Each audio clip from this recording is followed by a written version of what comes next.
Kamindurayon TV, sa pagkakataong ito ay bibistahin natin ang nagyayelong bansa, ang Tokyo, Japan.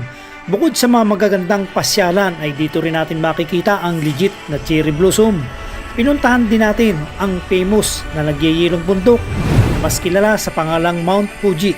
Inakyat din natin ang pinakamataas na tower noong 2012 sa buong mundo at hindi rin natin pinalampas ang magulong daanan ng tao na kung tawagin nila dito ay scramble cruising. Binisita na rin natin ang Imperial Palace ng Japan at sa huli ay pinuntahan din natin ang hinahangaang aso ng Japan na si Hachiko.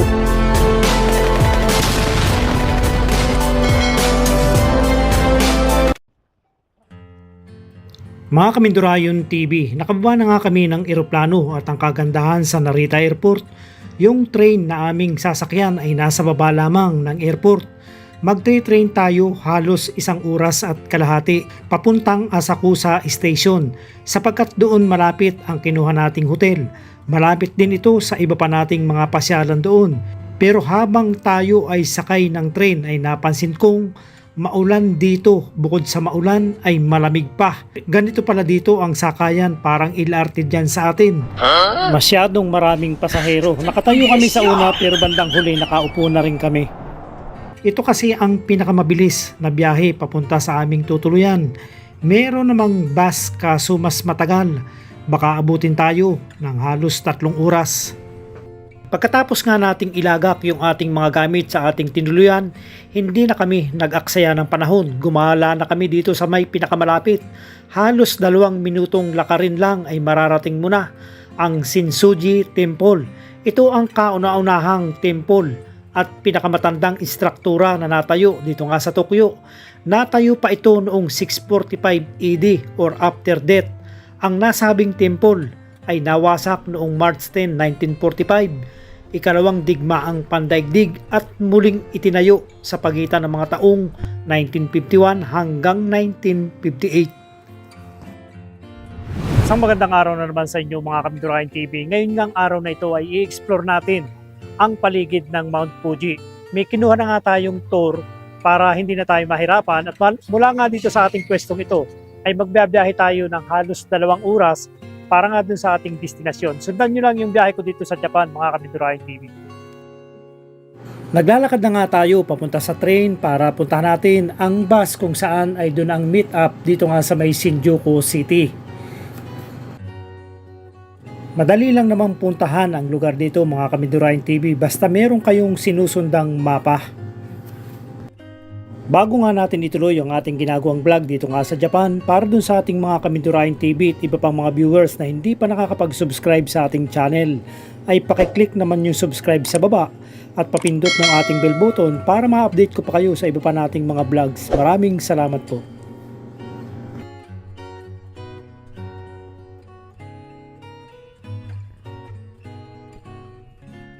So mga Kamindurayon TV, papunta na nga kami ng Mount Fuji at ayun nga dito sa guide, maglalakbay kami ng halos 2 oras.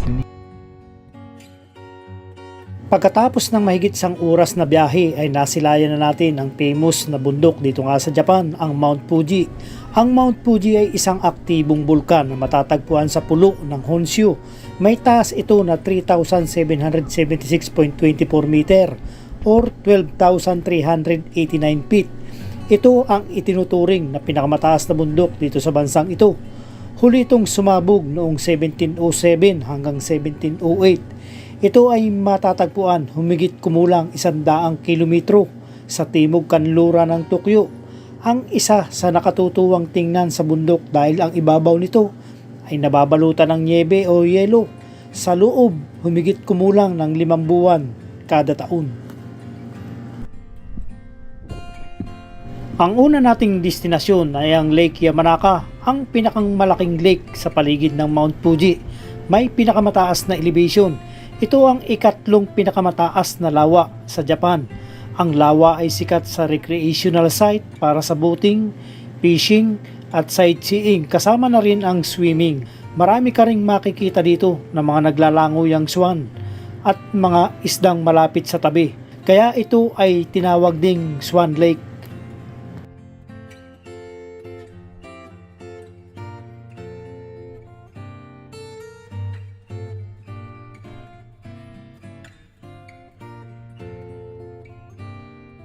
Pero papasok na nga ang spring na season dito nga sa Japan ay may naabutan pa tayong snow at first time nating makahawak nito. Ang itsura nito ay parang kinaskas na yelo na ready nang ilagay sa baso ng halo-halo. So mga Kamindurahin TV, ngayon nga dito nga sa Japan ay spring, pero mapapansin natin doon sa ating dinadaanan, meron pa rin mga snow na hindi pa rin natutunaw. Maswerte tayo, tinabot pa rin natin. Yung klima dito malamig, kahit may araw napakalamig dito. Pagkatapos nga ng ating picturean at ilang video nga dito sa lugar ay muli tayong babalik nga dito sa bus para sa susunod nating destinasyon. Kung mapapansin ninyo mga Kamindurahin TV, yung ating mga dinadaanan dito, lalo na dito sa parting ito, meron pa siyang mga snow talaga.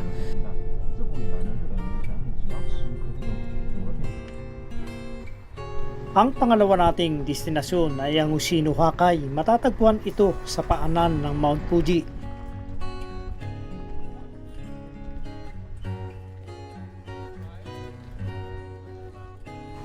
Ang Ushino-Hakai ay isang maliit na nayon sa rehiyon. Sa tabi ng pond nito ay maaring inumin ng mga bisita ang malamig na tubig na nagmumula mismo sa lawa.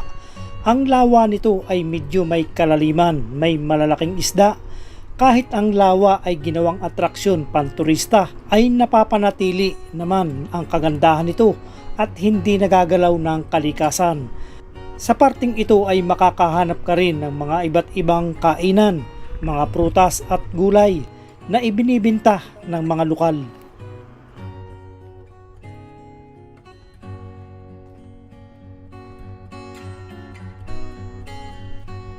Sabi nga, kapag ka hindi ka sanay maglakad ay huwag ka nang magbakasyon sa kahit anong lugar, partikular na sa ibang bansa.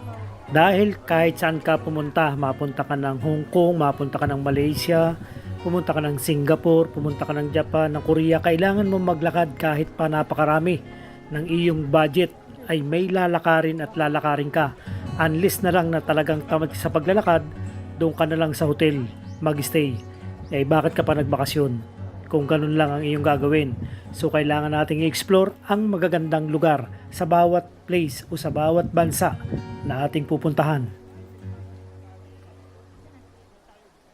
Napakalinis ng tubig dito mga Kamindurahin TV.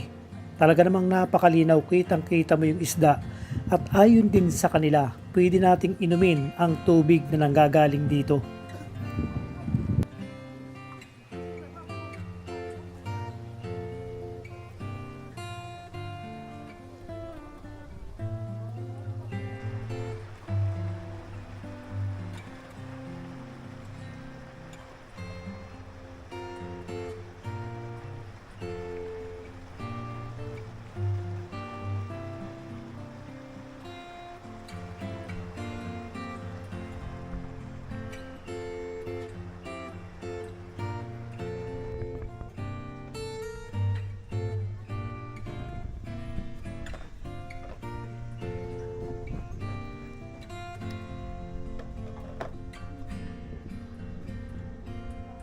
Kaya ako ay bumaba, bala ko sanang maglinis ng kamay, pero bawal daw, kaya thumbs up na lang tayo.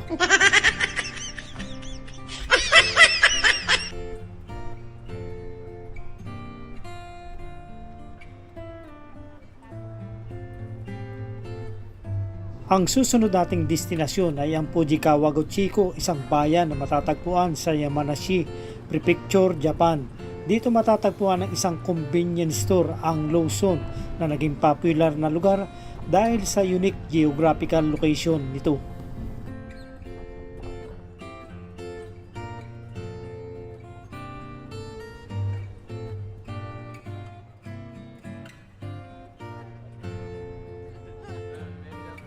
Dahil sa ang Pilipinas o ang mga Pilipino ay mahilig din sa mga gala, meron din tayong nakilala at nakasabay natin sa bus na taga Iloilo.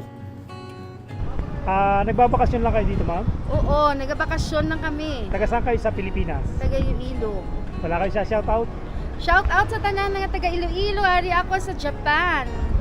So mga Kamindurahin TV, andito nga tayo sa Lawson. Ito yung pangatlong tourist spot na ating hinintuan dito. Ang problema dito mga Kamindurahin TV, Dalawa na yung ating napuntahan pero walang CR. Yun ang problema. Kapag bigla kayong naiihi o tawag ng kalikasan, ay titiisin nyo muna dahil daw yung susunod natin pupuntahan, yun yung may CR. Yun ang problema. Dahil ito ay puro private property. Ultimong yung Mount Fuji, control daw ito ng private property.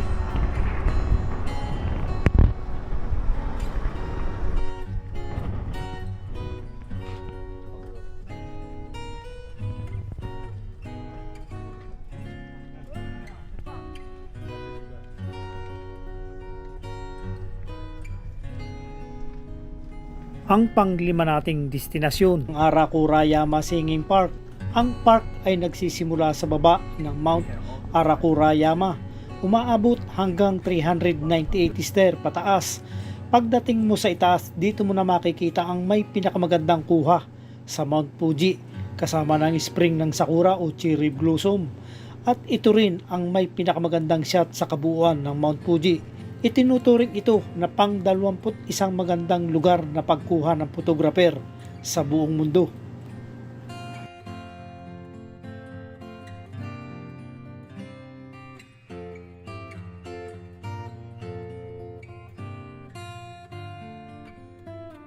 Matutuwa ka talaga dito sa Japan. Dito pa lang sa release ng trend ay pang Instagrammable shot na ang iyong makukuha.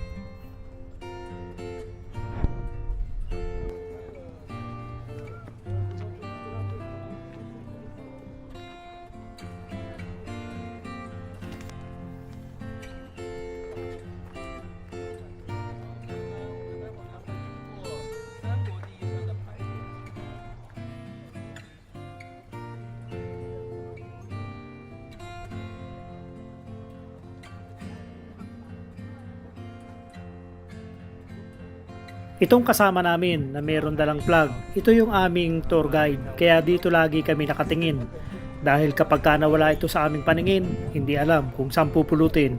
Mahirap mga Kamindurahin TV dahil itong ganitong tour, kailangan sama-sama makikita mo lagi yung tour guide dahil pag naiwan tayo ng bus, ay malaking problema. Kaya kapag ka nagbibigay ng instruction yung tour guide ay alamin natin kung ilang oras pwede tayong bumalik dito nga sa meeting place sa bus na ating iniwan dahil meron siyang ibinibigay na oras para tayo ay makabalik para hindi tayo mamroblema sa ating ginagawang tour.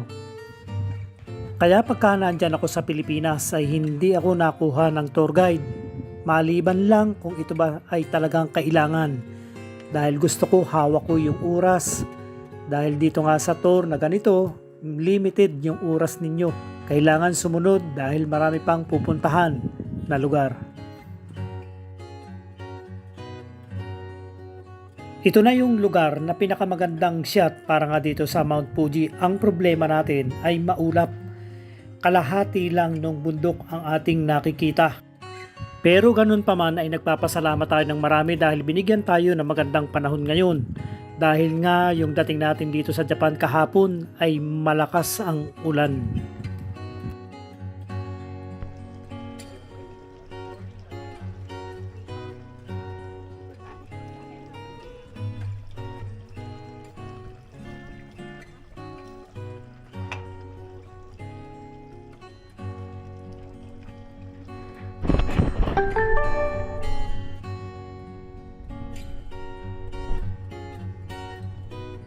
Mga Kamindurayon TV, ito na yung huli naming destinasyon dito nga sa paligid ng Mount Fuji.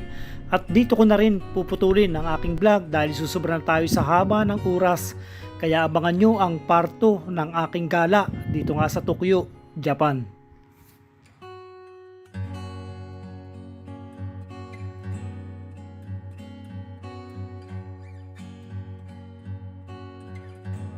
Para doon sa mga nagtatanong kung saan tayo kumuha ng tour. Kumuha tayo ng tour dito nga sa online sa Klook. At yung ating tour guide ay isang Chinese na nakatira sa Japan.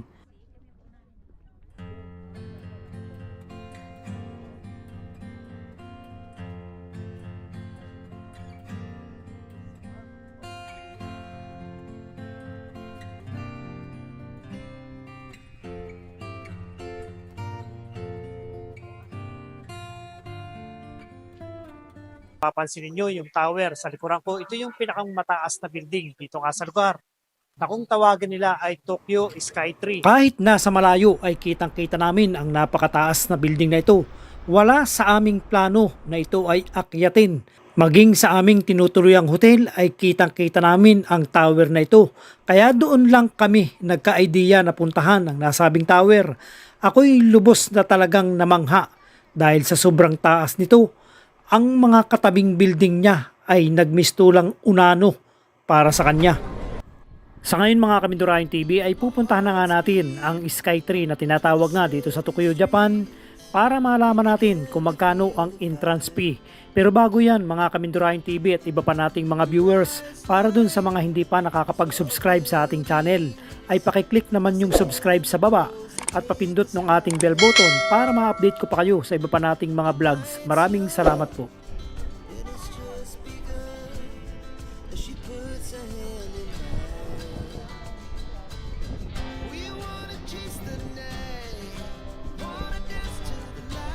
Napag-alaman natin dito mga Kamindurahin TV na bago ka makaakyat sa itaas ay by schedule o by batch. So ngayon ang nakuha nating ticket ay pang alas 6 ng hapon. Maghihintay pa tayo ng mahigit 1 oras. Antabayanan nyo lang mga Kamindurahin TV yung aking vlog para mai-reveal ko sa inyo kung magkano ba talaga entrance fee bago makapasok dito sa pinakamataas na tower noong 2012. Dito nga sa Tokyo, Japan na kung tawagin nila ay Skytree.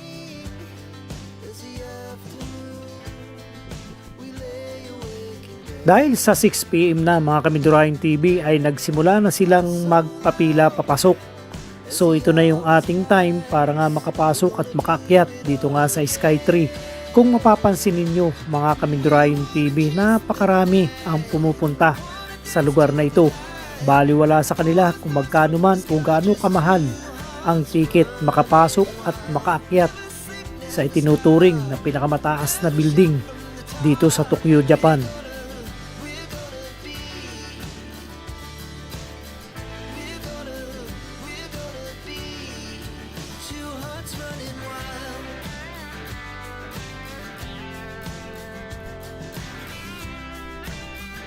Dalawang klase mga Kamindurahin TV ang ibinibinta nilang ticket dito para sa 350 meters at 445 meters. Pero hindi pa rin natin maaabot ang 634 meters dahil ito na yung pinakang itaas.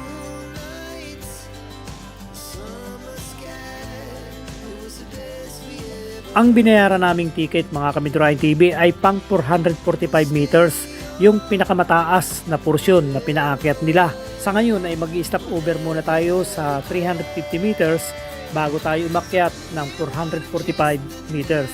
Nakakakaba ito mga Kamindurahin TV dahil sobrang taas ng building na ito.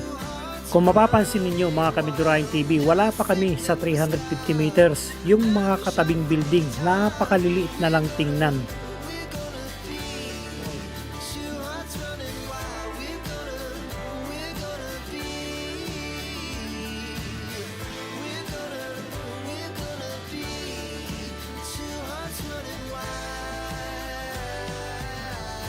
So ito yung ating first stop dito nga sa 350 meters. Magsa-sightseeing muna tayo dito. Pakita ko sa inyo kung gaano nakataas ang 350 meters.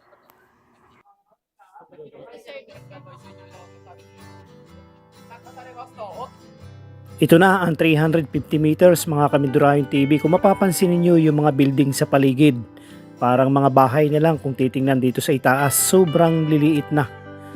Napakataas na ng ating pwestuhan dito. Paano pa kaya doon sa aakyatin natin na 445 meters?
Sa ngayon mga Kamindurahin TV ay akit na tayo ng 445 meters mula nga dito sa 350 meters. So meron diferensya na 95 meters.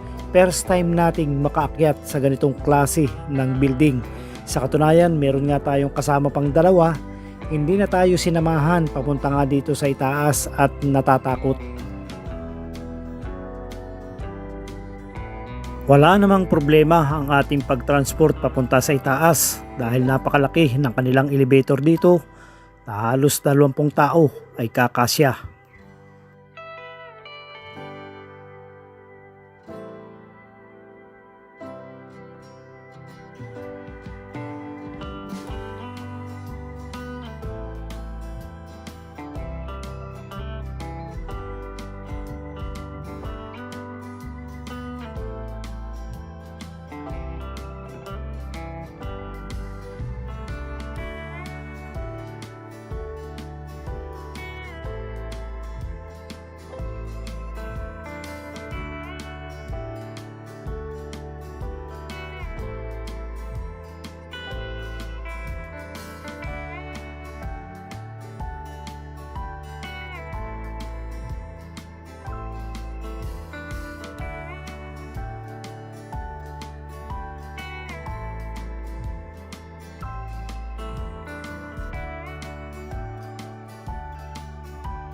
So nandito na nga tayo sa 445 meters mga Kamindurahin TV. At kung mapapansin ninyo sa baba, napakaliliit na. Mga building yang mga nakikita natin yan mga Kamindurahin TV. Pero kung mapapansin ninyo, napakaliliit. Parang hindi sa building kapag ka nandito ka sa itaas. Kanina nung nandun pa tayo sa 350 meters, medyo malalaki pang tingnan yung mga sasakyan. Pero nung nandito na nga tayo sa 445 meters, napakaliliit na lang tingnan na talagang parang animoy mga langgam na lang kung titingnan natin dito nga sa itaas.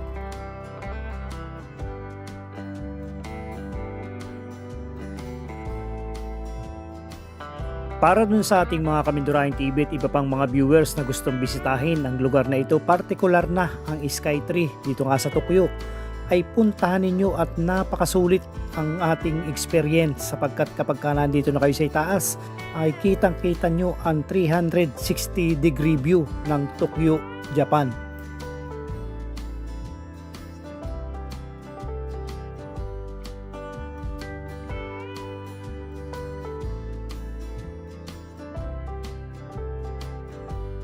Ang malaking katanungan para nga dito sa bansang Japan, sa kabila ng napakalakas lagi ng mga lindol na dumadating sa kanila, ay nagtayo sila ng ganitong kataas na building. Ang pangunahing layunin kaya itinayo ang Skytree ay para sa telebisyon at radio broadcast para sa rehiyon. Dahil ang mas lumang Tokyo Tower ay hindi nagbibigay ng magandang signal sa mga telebisyon at broadcasting coverage. Dahil ang nasabing tower ay napapalibutan ng mas matataas na gusali. Kaya ito ang layunin nila, magtayo ng mas mataas para sa mas magandang frequency. Para dun sa ating entrance fee, ang 445 meters ay nagkakahalaga na 3,880 yen na nagkakahalaga sa peso ng 1,489 pesos. At sa 350 meters naman ay nagkakahalaga ng 2,680 yen. Sa peso ay 1,029. So yun po mga Kamindurahin TV, ang ating entrance fee. Wala pong inclusion dito, entrance lang talaga yan.